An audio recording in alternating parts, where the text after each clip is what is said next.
Hello sisters and brothers, my name is Gunwal Khan and I was a wretch of a sinner and Jesus Christ saved my life and he showed me his heart. He's greatly grieved by the sin in this world.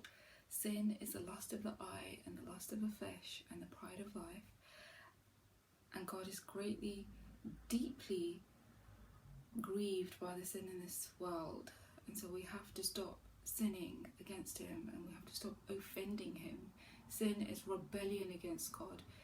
It's an offense. It's offensive to God. It's an offense against God. So we must stop sinning because God is greatly grieved by the sin in this world. So how do we stop sinning? How do we stop deliberately sinning against God? The reason why I use the word deliberately is because the Bible makes it very clear.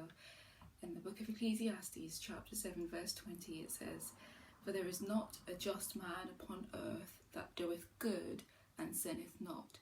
That means no matter how good we try to be, we will always sin. And the sin that it's referring to here is the sins that we commit unknowingly. So how do we stop deliberately sinning against God? The Bible says, in the book of Psalms, David says, in Psalm 119, verse 11, he says, "Thy word have I hid in mine heart, that I might not sin against thee." Thy word have I hid in mine heart, that I might not sin against thee. So by hiding God's holy word in our hearts, we can strive to stop sinning against God. Because it's only by reading God's holy word, God is his word. It's only by reading God's holy word that we can know what God is for and what he is against. And so by hiding God's holy word in our hearts, we can strive to stop sinning against God. And so that's what we'll be doing together.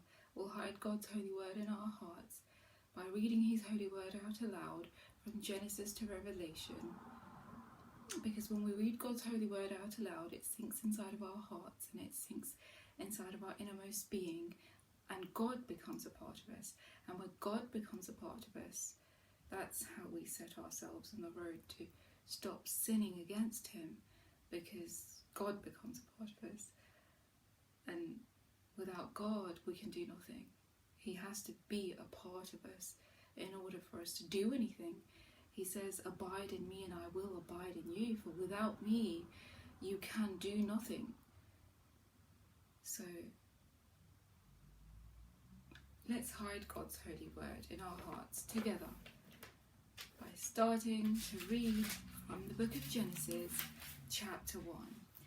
The Bible says, "In the beginning God created the heaven and the earth was without form and void, and darkness was upon the face of the deep, and the Spirit of God moved upon the face of the waters. And God said, Let there be light, and there was light. And God saw the light that it was good, and God divided the light from the darkness. And God called the light day, and the darkness he called night, and the evening and the morning were the first day. And God said, Let there be a firmament in the midst of the waters, and let it divide the waters from the waters. And God made the firmament and divided the waters which were under the firmament from the waters which were above the firmament, and it was so. And God called the firmament heaven. And the evening and the morning were the second day. And God said, Let the waters under the heaven be gathered together unto one place, and let the dry land appear. And it was so. And God called the dry land earth, and the gathering together of the waters called he seas. And God saw that it was good. And God said, Let the earth bring forth grass, the herb yielding seed, and the fruit tree yielding fruit after his kind, whose seed is in itself, upon the earth. And it was so. And the earth brought forth grass, and herb yielding seed after his kind, and the tree yielding fruit, whose seed was in itself after his kind. And God saw that it was good. And the evening and the morning were the third day. And God said, Let there be lights in the firmament of the heaven to divide the day from the night, and let them be for signs and for seasons and for days and years, and let them be for lights in the firmament of the heaven to give light upon the earth. And it was so. And God made two great lights, the greater light to rule the day, and the lesser light to rule the night. He made the stars also, and God set them in the firmament of the heaven to give light upon the earth, and to rule over the day and over the night, and to divide the light from the darkness. And God saw that it was good, and the evening and the morning were the fourth day. And God said, Let the waters bring forth abundantly the moving creature that hath life, and fowl that may fly above the earth in the open firmament of heaven. And God created great whales and every living creature that moveth, which the waters brought forth abundantly after their kind, and every winged fowl after his kind. And God saw that it was good. And God blessed them, saying, Be fruitful and multiply, and fill the waters in the seas, and let fowl multiply in the earth. And the evening and the morning were the fifth day. And God said, Let the earth bring forth the living creature after his kind, cattle and creeping thing, and beast of the earth after his kind. And it was so. And God made the beast of the earth after his kind, and cattle after their kind, and everything that creepeth upon the earth after his kind. And God saw that it was good.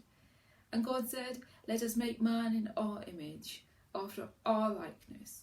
Let them have dominion over the fish of the sea, and over the fowl of the air, and over the cattle, and over all the earth, and over every creeping thing that creepeth upon the earth. So God created man in his own image. In the image of God created he him, male and female created he them. And God blessed them, and God said unto them, Be fruitful, and multiply, and replenish the earth, and subdue it, and have dominion over the fish of the sea, and over the fowl of the air, and over every living thing that moveth upon the earth. And God said, Behold, I have given you every herb bearing seed which is upon the face of all the earth, and every tree in the which is the fruit of a tree yielding seed, to you it shall be for meat. And to every beast of the earth, and to every fowl of the air, and to everything that creepeth upon the earth, wherein there is life, I have given every green herb for meat. And it was so. And God saw everything that he had made, and behold, it was very good. And the evening and the morning were the sixth day.